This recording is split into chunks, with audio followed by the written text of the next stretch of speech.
We've been talking about relationships, and that's really what this class is all about, family relationships and gender roles, and specifically how to make relationships work in terms of communication. And we're going to be talking today about some things that can hopefully help you in the process of making communication more effective. If everyone could put down their newspapers, please, and fold up whatever you're working on. Excuse me. What, were you saying something interesting? Would you put down the newspaper, please? We need to start class now. Well, I'm kind of in the classifieds. I'm looking for a place to stay. Just give me a couple minutes. Is that okay?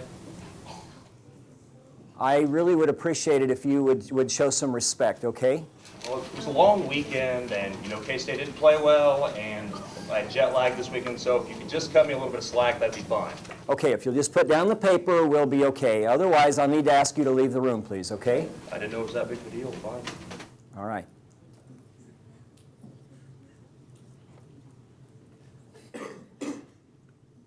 Conflict can happen anytime, can't it? I did that one semester, and the student that I involved was threatening to take me outside and fight me. And I had a young lady down here on the corner. She got up out of her chair and started walking to the door before I busted out laughing, okay? She really did not want to be involved in the conflict. Conflict can happen at any time, can't it? And sometimes surprises you. You move in with your best friend from high school, and you think we're going to be great roommates. Does that work? Many times it doesn't. What happens? Fight. About? Anything. Absolutely. You can get in fights with roommates. You find this perfect person that you just show you're going to love forever, and do you always just get along? No. Your parents love you. Your mother was in labor with you for 12 long hours. Have you ever had a conflict with your mom? It just happens. Have any of you ever threatened a teacher? Yeah. Some hands back there. Do you want to tell me the story, or you'd rather not? No. Okay. All right, but you were honest. You raised your hand. By the way, thanks for your help. Good job. Okay. All right. Yeah. You had some folks convinced. You really did, and that's good. Let's give him a round of applause. He did a good job. I had to even hand him the newspaper, okay? So he was really acting on my behalf, so I appreciate it. Over the course of the years, I've worked with lots of, especially couples in premarital type counseling. I've worked with about 300 different couples. And in the course of the years, time after time, couples would, in the process of premarital counseling, would say to me something to the effect that, you know, David, when we get along really well most of the time, but when we fight, we wind up hurting each other. It seems like we really never know how to constructively disagree, because we wind up hurting each other, we wind up with bad feelings, and we're not sure we want to get married, all these kind of things. Can you help us? My observation is that many young people, and older folks as well, have some reasons why we really don't know how to fight fair. Sometimes we grow up in homes where there's not been a good example.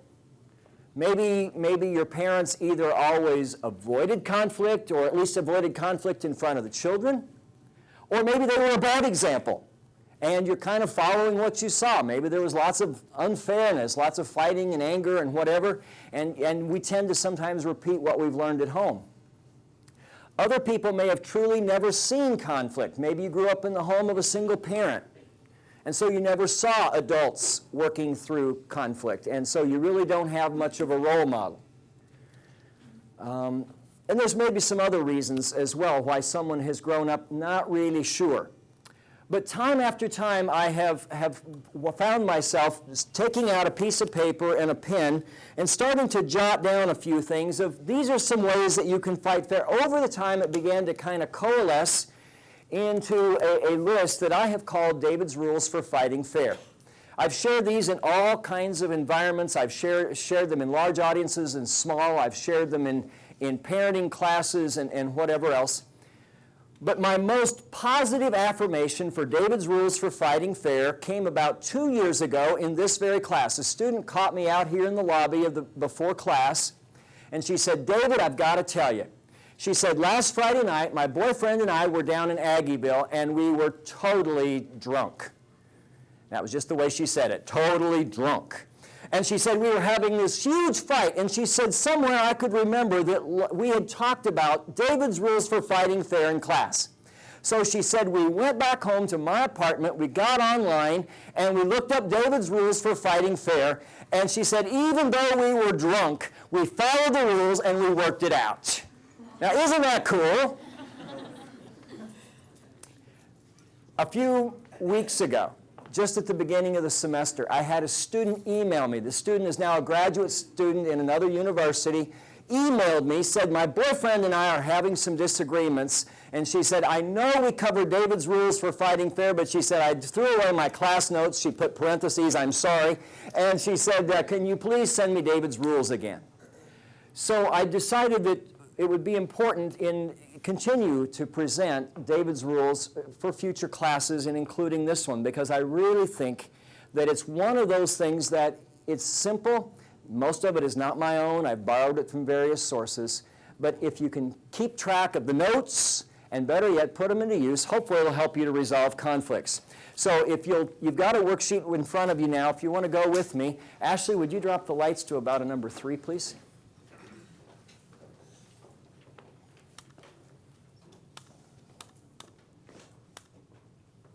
First of all, have any of you ever gotten into a fight with a significant other, for example, and later on you don't even really remember what you were fighting about? Anybody ever done that? Yeah. Why do we do that? Yes, ma'am. Like sometimes you can be irritable and you just need to, this is a bad way to say it, but take it out on something. All right. So you end up yelling like over something stupid that doesn't even matter. You end up yelling over that. All right, you're tired, frustrated, irritable, and so you just pick something and get upset about that. Yes, ma'am. You're bored and you just want to fight. You're bored and just want to fight. I don't know that I've ever had that response before. Do you kind of enjoy conflict to a certain extent? I like winning, and if we're having, if he's saying something, then I'll definitely say anything to get him mad, and then I want to win. So then it's just fun because I'm bored. It's not like we're really upset. It just happens. All right. Oh, that's wonderful. Thank you. It just we're bored, so yeah. All right. Why not?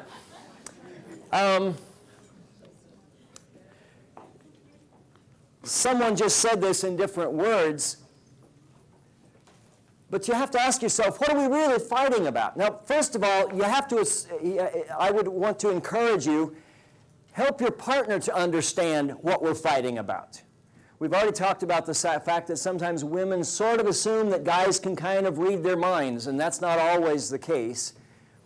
But oftentimes, what we do is we wind up getting into fights about something that's really not what we're upset about.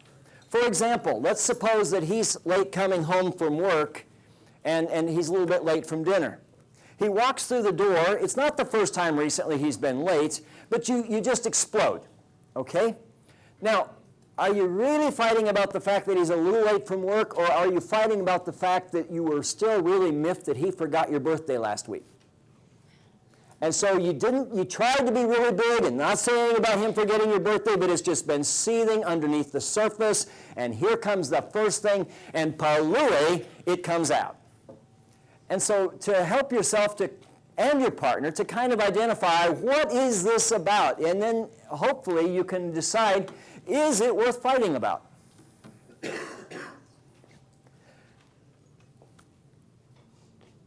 I have one of the greatest dads in all the world, and I'm saying that to you publicly, okay? But my dad and I had these major battles back when I was in high school because Dad, in those days, back in the 70s, which, ancient history, but back then, guys liked their hair a little bit longer, okay? I wanted my hair to come down and touch my ears. and my hair to touch my collar on my shirt. My dad did not want any son of his to look like a girl. And so I had to regularly get my hair buzzed, okay? And Dad and I never went out drinking, I didn't use drugs, nothing like that. But the one thing that we thought about was the length of my hair. Now, I don't know about you, but that seems kind of silly now that I look back on it.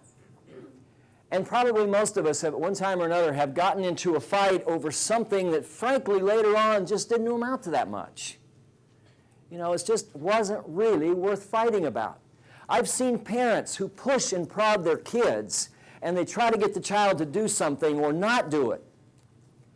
And when you talk to the parent later on, they admit, well, probably really wasn't that important. You ever done that? Got into a fight over something that just wasn't that big of a deal with hindsight. But at the time, it might seem really important, and so you need to kind of ask yourself, is this battle worth fighting? Or are there other things that I could give my time and attention and our energy to than this? Secondly, this is hard to do. This is hard to do.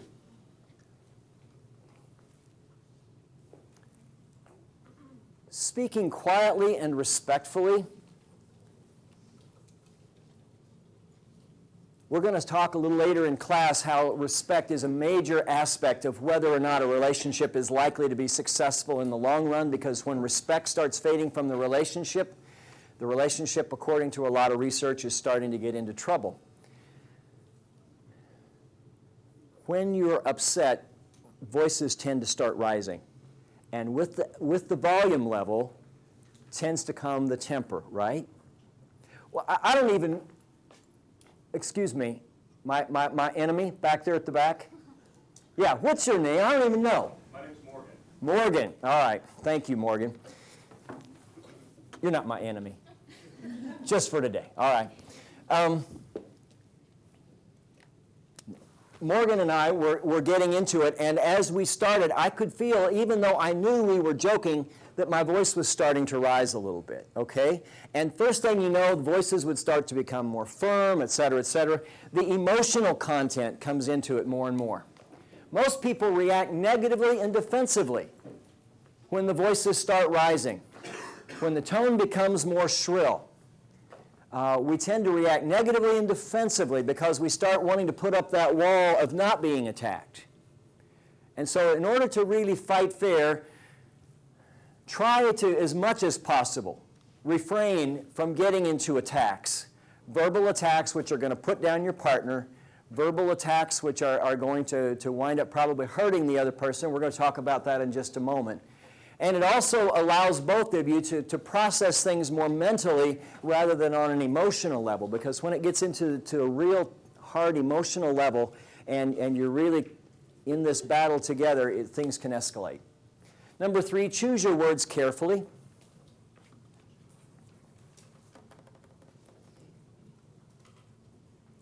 Have any of you ever been hurt by words? Not all of you. That's wonderful. Most of you have. My parents only told me 2 lies that I remember in all my lifetime. Okay? The first lie was that there was a Santa Claus. Did any of you have parents who lied to you about that? Yeah, most of us. My grandpa was Santa Claus. Your grandpa was Santa Claus. At what age were you when you found that out? I think they told me like at 2nd grade that he was Santa Claus. 2nd grade. Mm-hmm. Were you devastated? I was kind of excited. Excited. Your grandpa's Santa Claus. Your grandpa, oh, okay, of all the kids in the world, you're the lucky one with the grandpa who's Santa Claus. All right. That would be pretty neat family genes, wouldn't it? Yeah. But eventually it's kind of cool just to see your grandpa transform into Santa Claus for all the little kids that actually do believe. So. All right. But, Anyways. so you were excited, you weren't devastated. No. Was anybody besides me devastated that Mom and Dad had lied to you? A few. All right. The second lie that Mom and Dad told to me, specifically my mom more than Dad, was that when kids would tease me at school and that kind of thing, I'd come home all frustrated and hurt, and Mom would just look me in the eyes and lie to me and say, "Sticks and stones will break your bones, but names will never hurt you." Does anybody in the room still believe in Santa Claus?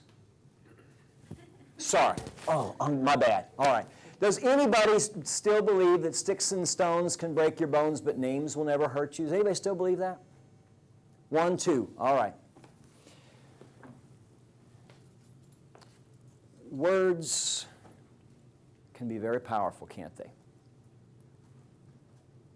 Words can hurt, and words are remembered forever.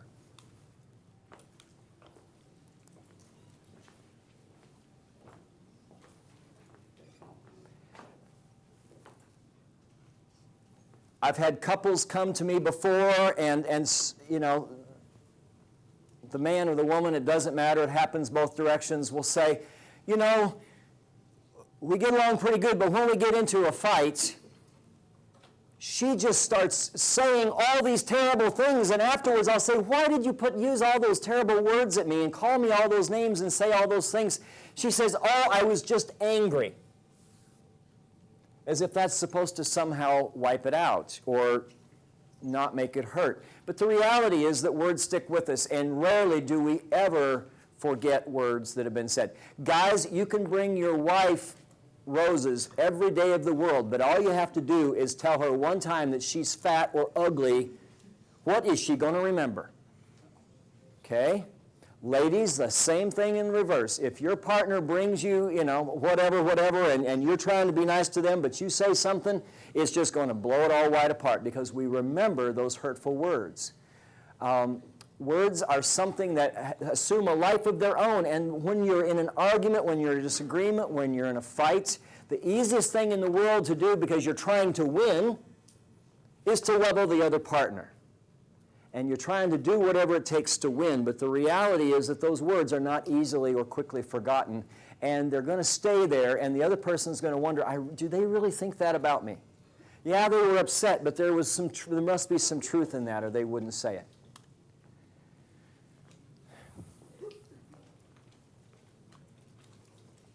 This one's really challenging. Don't bring up the past. A few days ago in my other class, we were talking and conversing about something else as a group, and a young lady who sits right down here said, I am really upset with my boyfriend. And I said, why? And she said, it's because he called me the name of his ex-girlfriend.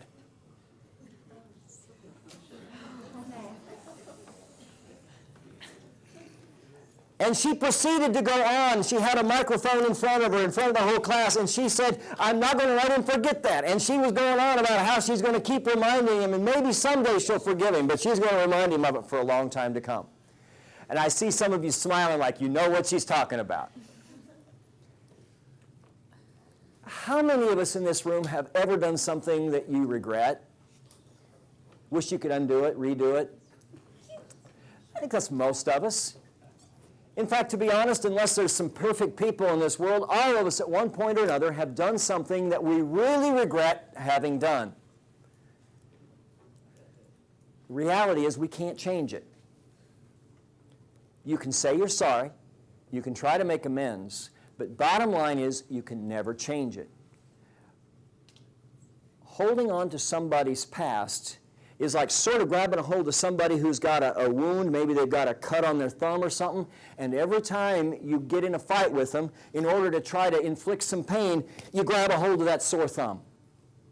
And you squeeze it, and it brings fresh new pain. Every time they grab a hold of that thumb, it brings new pain. And you can't get past it because every time you get in a disagreement, you grab a hold of that same sore spot.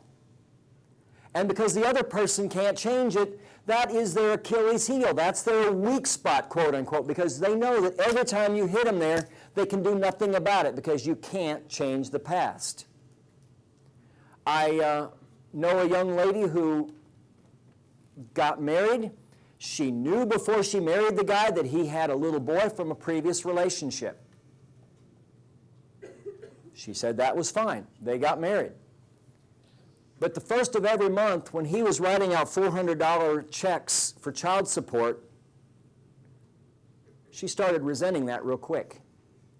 And so every time they got in a fight, well, we'd have more money if you wouldn't be doing this. You know, if you wouldn't be paying out that child support, we'd have more money and we wouldn't have to be struggling and da-da-da-da-da-da-da.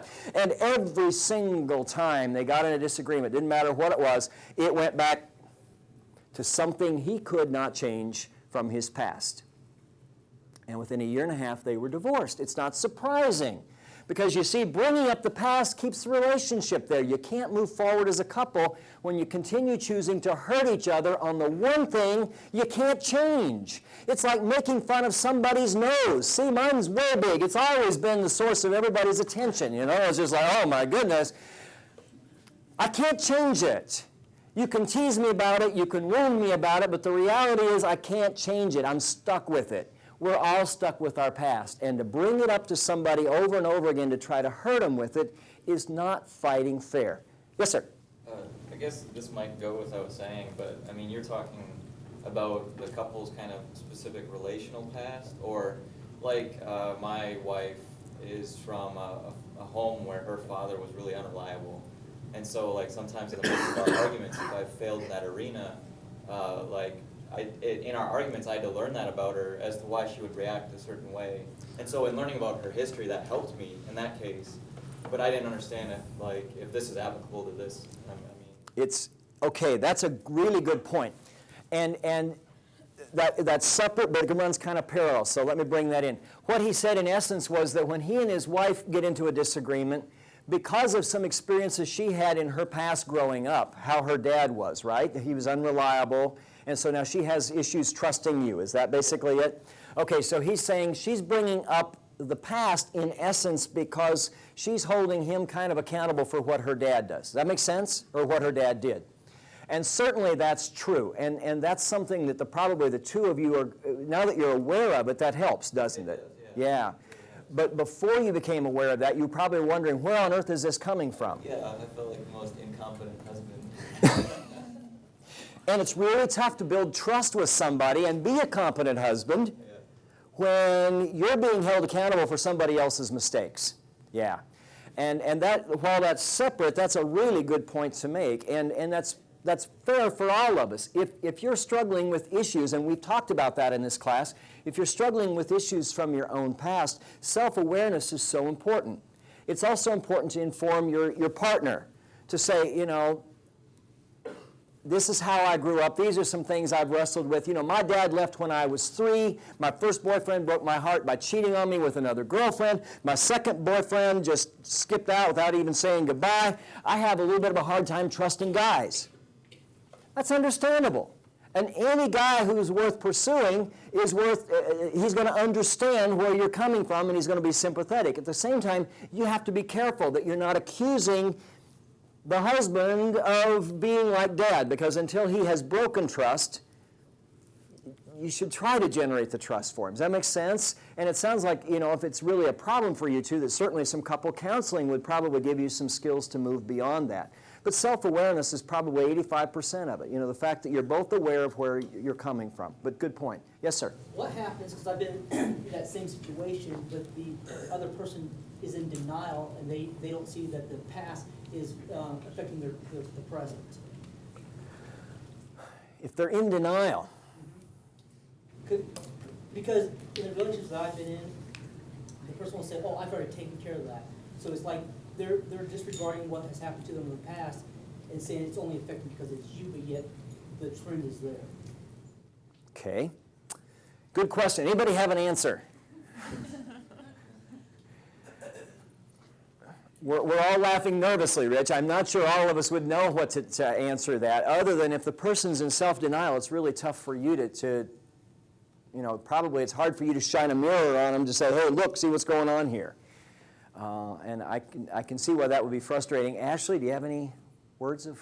That's a hard thing. All right. We deal with that every single day. So. Yeah.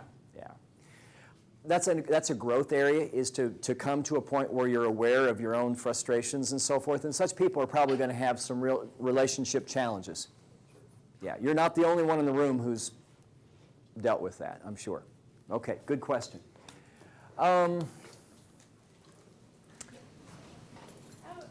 Yes, ma'am, go for it. Don't bring up the past, but what if what you're fighting about is exactly what they've been doing in the past? You mean like recent past? Or maybe it's something that you struggled with in the past, like, infidelity or maybe alcoholism or something like that. I mean, deep issues like that. Sure.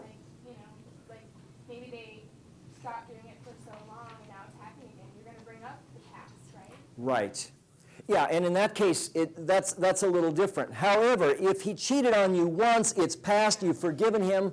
Every time now you see him dancing with a girl, or you find a text message on his phone, you're hitting him with the, oh, you must be cheating on me routine. That's not healthy. And that's holding him to something that should have been dealt with and left there. Okay, so if you've dealt with it, that's different. Now, if he is consistently cheating, that's totally different. That's not the past, that's present. What about little things? Like, First of all, why are you in a relationship with somebody who's continually cheating on you? But anyway, go ahead. yeah, it's very true, I agree. But like little things, what if he's constantly like inconsiderate about housework? Okay, all right. Why don't they just have an open relationship so they don't have to argue about like if they're Mr. and stuff? Like, Why are, but I'm saying like don't have any jealousy in you. That way you won't convey that message of I'm insecure about my. oh, wow. Because if somebody. All right, just say, give me that mic. All right. You're going to have to say it really loud because there's a lot of folks just eager to jump in on this, okay? Hang on. Why don't they just have an open relationship? Why don't they just have an open... Right. I mean, just like an open relationship where you don't have like an issue with jealousy, just like, I mean, keep it what it is, you know? I mean, if you have like the circumstance of he's not coming home or he's not doing something he's supposed to, just work through it. But if it can't happen, just stay friends. Okay, but she's saying now, what if it's something that's ongoing, like he doesn't help with the housework and you're trying to change him? Well, I mean, you can't change a person if he's not wanting to change. If he cares about you, he's going to, strive to do that. But if he's not going to be like that, he won't. All right, okay, somebody else had a response. All right, I don't have a response, but I just have a question. Go for it. If you, I was with this guy who had a really bad, it was a while ago, but like he had a bad past before me, and I knew that, but then for some reason, like that was a challenge to me to like change him, and which I knew that obviously didn't work, but anyways, he ended up screwing me over, and then said that, like, I don't know, it's weird, because how can you not bring up the past when he had a past, and then did it again, when he said that, like, he'll never do it again, or, like, never do it Sure. to you, blah, blah, blah, blah, blah. But okay. then All right. the past comes up again in your relationship. Yeah.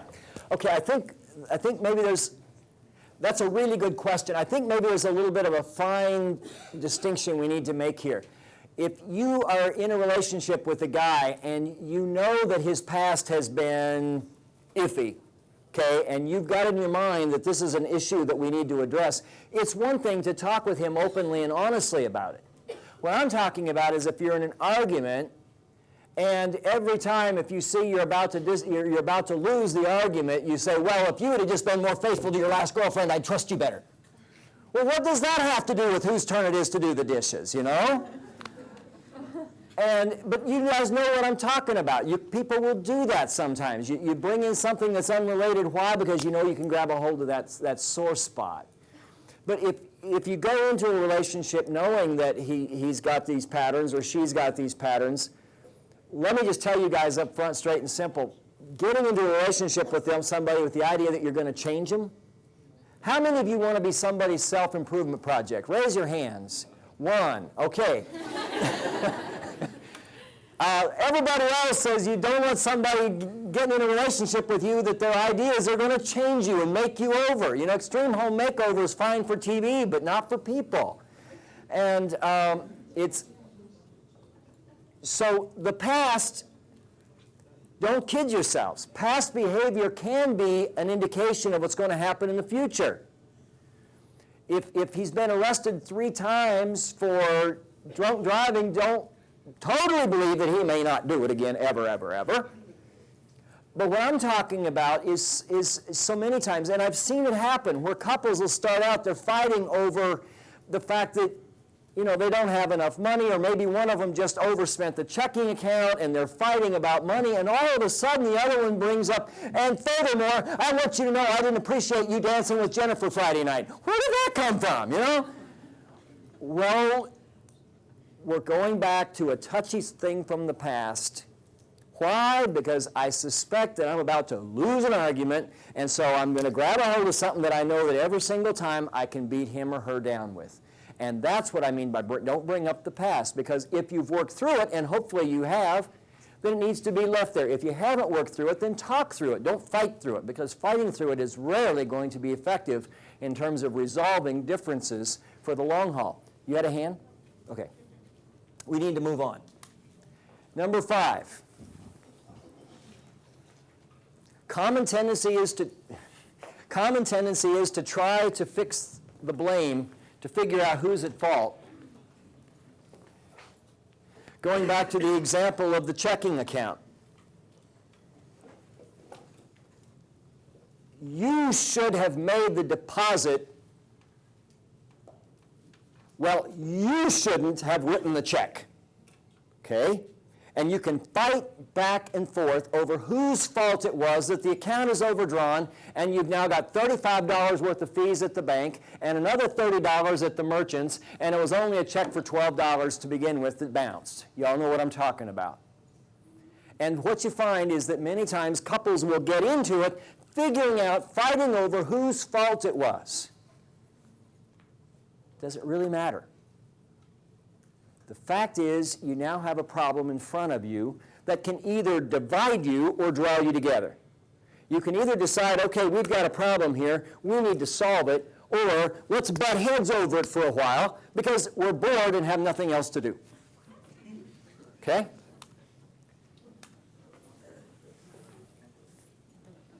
Fighting over the fault, fighting over the blame is more likely to damage the relationship than it is to really resolve the issue. And so I encourage you, in order to really fight fair, is to ask yourself, what are we trying to do here? If we're just trying to figure out who we can point the finger at,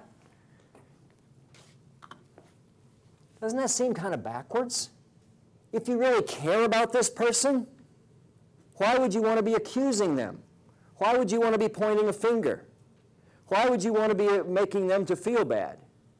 Instead, hopefully, you care about each other enough to say, we want this relationship to be strong, and things that like problems and issues and adversity hopefully will pull you together so you're on the same team. I mean, for crying out loud, if there's anybody that you want to have your back, it should be your partner.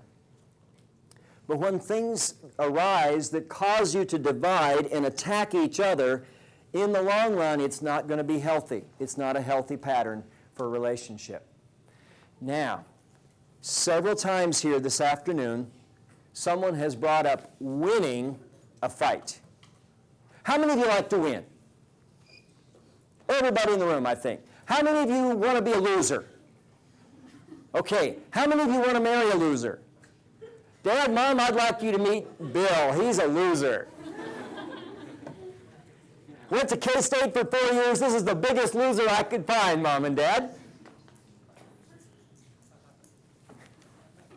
And yet it's interesting that this person that we say we love, we want them to be a loser because we feel like we need to win. We're in a disagreement. One of us has to win, therefore the other one has to be a loser. Well, since no one likes to lose, what do? We fight back. And we keep fighting. Even when we know we're wrong. Anybody ever done that? Fought even when there's 3 or 4 people who are really honest in the room. The rest of you are lying to me. You know you've done that. Most of us have anyway. We keep fighting even when we realize the other person has a good point. Why? Because we don't want to lose. I had a couple one time come to me. They were in the process of going through some real marital difficulties. In fact, it looked like they were headed for divorce. And the wife told me, she said, you know, I think I'd be more willing to stay in the marriage, but she says, he always has to be right. She said, we've been married for 7 years, and in 7 years, I've only won 3 arguments.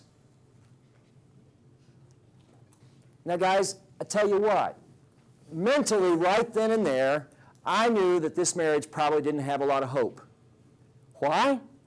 Because they're keeping tallies of who wins and who loses, okay? If you really don't care for that person any more than that, then probably the relationship isn't going to work. The reality is, if you are truly concerned about each other and care for each other and hopefully love each other, you want to come to a point in your disagreements and in your lives in general in which you truly want the best for the other person, which means that both of you need to feel like you have won. I teach mediation and conflict resolution, and that's one of the core principles. This was first brought out by Stephen Covey years and years ago in his book, 7 Habits of Highly Effective People. And in that book, he addresses this as one of those core winning elements for effective people, is that you don't have to have a winner and a loser, but that in relationships, whether it's at the office or in core relationships with family or friends, it's important that both of you feel like your needs are being met and that you don't have to lose your pride and your sense of dignity by being wrong or being a loser. And I think you had a hand. I was only gonna, it was a different book. It was Fight Fair, Winning Conflict Without Losing at Love, but they address it as even if I was to win a fight, not only does she lose, but your marriage loses or your relationship loses, so it throws in a third aspect. I think you're fighting for your marriage, so why would you want to win the argument if that's the case? Exactly. You're hurting your marriage. Exactly. So that helped put it in perspective. Very good point. What he said in essence was, even if you win, the fact that your partner loses means ultimately the relationship loses, right? Because one of you is feeling resentment, you're feeling hurt, feeling whatever, feeling like your needs aren't being met. Ultimately, the relationship loses, even though you may temporarily have won. The old saying would be true in that situation. You might win the battle, but you lose the war. Okay? Win-lose is for competitors. Sports teams. We had some winning teams here this weekend. We had the rugby team won against KU, and the ultimate frisbee team won up in Iowa, okay? And so those are some wins, and we can cheer those wins. But when it comes to relationships, win-lose thinking really should have no element in there at all. Both people should feel like they've been heard, like their needs have been met. This doesn't mean compromise. Compromise means splitting things down the middle. Win-win means we both feel like our needs have been addressed. And it may take some talking, it may take some working things through, but in the end, both of you feel much better about it because you've actually addressed the things that you need. Because no one wants to be a loser. Oops, went too fast. Because no one wants to be a loser. Go for win-win.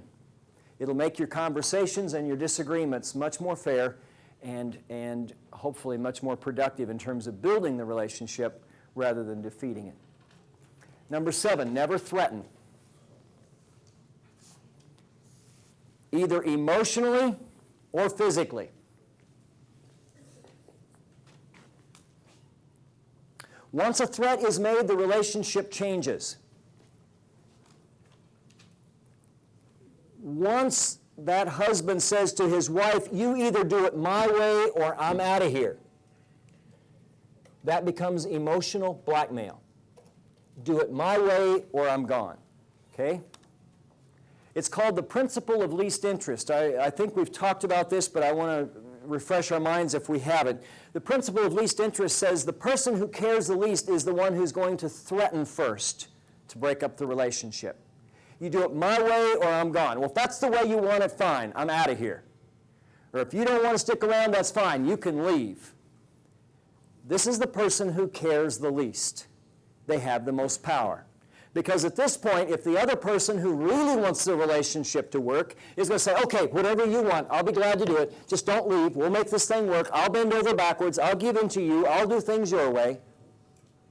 And what you find is the person who's doing the threatening has all the power, not just because the person fears the physical blow, they fear the emotional rejection as well.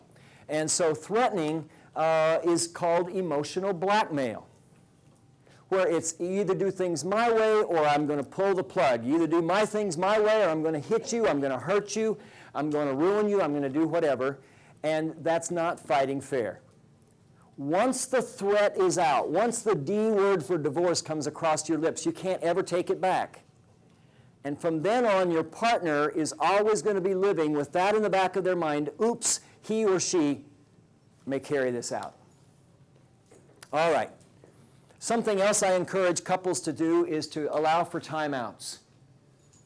What I encourage someone to say is something like this. You know, I'm feeling really stressed right now. I'm afraid I may say or do something I'm going to regret later. Give me a few minutes to calm down. I'll be back. This lets the person know you're not totally getting out of the fight. You're going to come back and address it. But it does keep people from overheating and either saying we're doing something, or, as we're going to learn later on, sometimes people just then tend to get into a mode where they don't want to talk anymore. They've just kind of gone on overload. They don't even want to discuss it. At that point, communication breaks down and the relationship is in serious problems. So the best thing you can do is because some of us are wired, we want to just fight it out and get it over with. Other people just want to avoid it at all costs. There's got to be a happy medium where you address it together, but when one or both of you just feels like, okay, you know, we're screaming, we're shouting, we're doing whatever, we need to calm down. Let's go apart for a few minutes and come back together. And just continue the discussion once you've come back together. Don't leave it unresolved. Yes, ma'am. My boyfriend and I have been dating for 4 years, and like, out of all of that time, we've learned that at nighttime we fought the most. Yes. And so we decided we would never talk about our relationship after like 7 or 8 o'clock at night, and we would never talk about our relationship over the phone because then text messages become the same thing. And so Yeah. never talk about our relationship at nighttime. Good point. And in fact, we're going to get there in just a moment. You've led the way because I think that was next. Good segue. Thank you. Don't go to bed angry. First of all, understand this.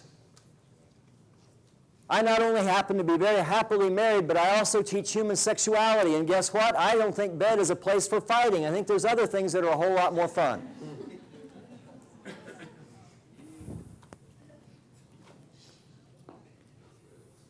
And if you don't understand what I'm getting at, talk to me after class, all right? The bedroom should be a safe zone. When you get into bed at night, it should be, you know that we're safe together. There's all kind of psychological things that happen, and when you go to bed, if you don't know for sure when the lights go out, whether or not the other person's going to say, by the way, and you're going, oh. You go to bed, you don't know whether you're safe or not. That shouldn't be the way it is. There should be a safe zone where you know that we can accept each other. And so, absolutely, issues do seem to be bigger and worse when we're tired. When you're tired, at the end of the day, every problem just seems worse, and you just tend to have more of a desire to just lash out. Whereas during the day, when you're a little more energetic, daylight is on the issue, we tend to not be as negative. But nighttime, most of us tend to have much more of a overdone reaction. And worse yet, you fight till 2 a.m. and finally you decide, all right, I gotta go to work in the morning, let's go to sleep. Then you lay awake thinking about it for another hour or two. Finally, you have an hour or two of fitful sleep. You wake up in the morning, and what do? You think, oh my goodness, we still have to resolve that. And so what you have done is ruined a perfectly good night of sleep, and you still have to resolve the issue, which means today, probably tonight, we're going to get back into it and have to fight it over again. No one wants to do that. Finally, you ready for this? Number 10, what can you do to fight fair?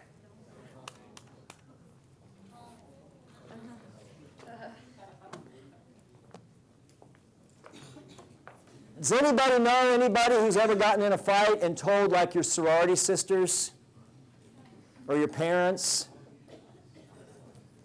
Yeah. Why do we do that? What? To get advice? All right. Take our side. Take your side, yeah. Yeah. To vent, all right. So we can go back to the relationship and be like, well, she said that I was. Yeah, get support. My mom and dad both agree with me, absolutely. Or my roommate agrees with me. Yes, ma'am. That's true, because whenever I try to give perspective to my friends, they like yell at me. They're like, no, you have to be on my side. Don't try to make him see right. Okay, they tell you the fight, and then when you try to help them see both sides, they get upset with you because you're not taking their side. Good point. Yes, sir. They're talking in the third person, like they're really not speaking to you, but they're talking over you, and not putting an address on their conversation. So you know it's not good. Okay. You know it's about you, even though they're trying not to pretend it's not. Yes, ma'am.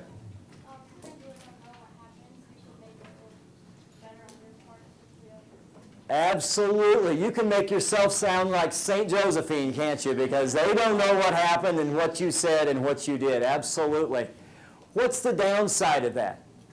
Why do I advise you not to do it? Yes, ma'am. Because once you resolve the problem with your boyfriend, the others have bad feelings towards your boyfriend. Absolutely. They're still going to have bad feelings. Yes, ma'am.